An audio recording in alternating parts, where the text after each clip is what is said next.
All right, so I'm at the radio station here at the college. Ever since we moved the antenna further north of town, the signal hasn't been all that great here. And I thought, well, maybe it's because the antenna's been flipped and they installed it incorrectly, and they did. It still needs to be flipped, but the signal should be a lot better for an outside antenna. And while I don't necessarily like this particular install, it was working. We were just kind of putting up with it, and then all of a sudden things just progressively got worse and worse and worse and worse. I came up here last year and noticed that the valens were in not the best of shape. The insulation's almost all gone. And then I tore it apart for the first time and noticed that this thing has got some oxidation, rust issues. Even though they had attempted to seal it, it didn't really work out too well. And so the signal quality has been pretty bad for a while. And this is the first opportunity I've had since last year to come up here and try to fix this. And now we're beginning to understand just how bad this really is. There was no way that was ever going to work. And I got a text message this morning. The general manager thought we were off the air because we weren't getting the signal. Now I know why. This is so bad, it broke. See how the blades are still on here. See, it's just that it came off. I'm surprised it's even doing anything at all. And it's not. I mean, you can't even hear it except for it's more static than audio. It's time to do something about this. So that's what we're doing. Here's the other one.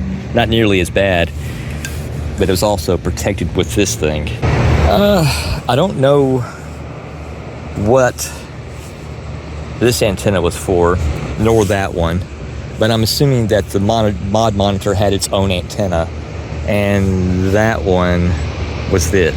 I think that was the mod monitor antenna, and this one was the one that's going to everything else, like all of the receivers. And so we got to fix it today, because since we have no antenna and haven't had for probably a while, even though we're still able to get the EAS stations that we have to listen to in order to get the EAS alerts, we can't even get our own radio station here. So this has to be fixed today, since I disconnected everything. And we're going to be replacing the male F connectors on all of these because they're so bad. I got new balance. I want to put them on here like so. And then, I don't want to screw this up with this junk. So we're going to be replacing those. We have some Flex Seal that I hope is not going to conduct.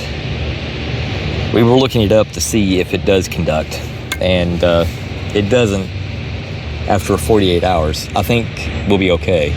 It's too bad that the insulation on the other balens was not made of this. This has actually held up pretty well. And after that, I think it might be fine, but I will probably reorient the antennas so they're not all horizontal.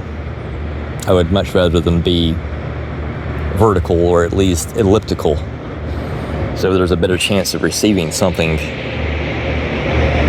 at least most of the time, not just some of the time. This is kind of a problem, especially when the weather changes around here like it does often. So I guess that all the F connectors that we once had, we no longer have. So back to Lowe's again, which is luckily right down the road. Excuse me for the bug. And he's going to go get some more and bring some up here. And believe it or not, they do have some. Coax still hasn't gone out of the way of the dodo bird yet. I thought this was kind of interesting, because I would like to remount these in a different way. And then I saw this, and I don't know why it's like that. Is it because the U-bolts are of different size, and that one happened to not have enough threads? Well, if they're the same U-bolts, and probably the same mounting hardware, so what's the deal here? I don't get it either. I mean, there's really no point in having a U-bolt if you can't use the U part of it in this configuration. But it seems to still be here. It hasn't moved, and I don't know how long these antennas have been up here, but they've been up here for a while. So, I don't know. But that is very unusual. But for the first time, I've actually seen more than 3 lights on this thing, and well, since we moved the transmitter, there hasn't been any lights on this, so the signal level is actually very good for the first time. And believe it or not, I can get HD radio in here. We have 5 HD receivers, and every single one of them now receive HD radio. So, but that is one massive improvement. That, and I reoriented the antennas up on the roof too while I was up there, so they're actually aimed towards the source of the signal and not somewhere else. So that's pretty cool.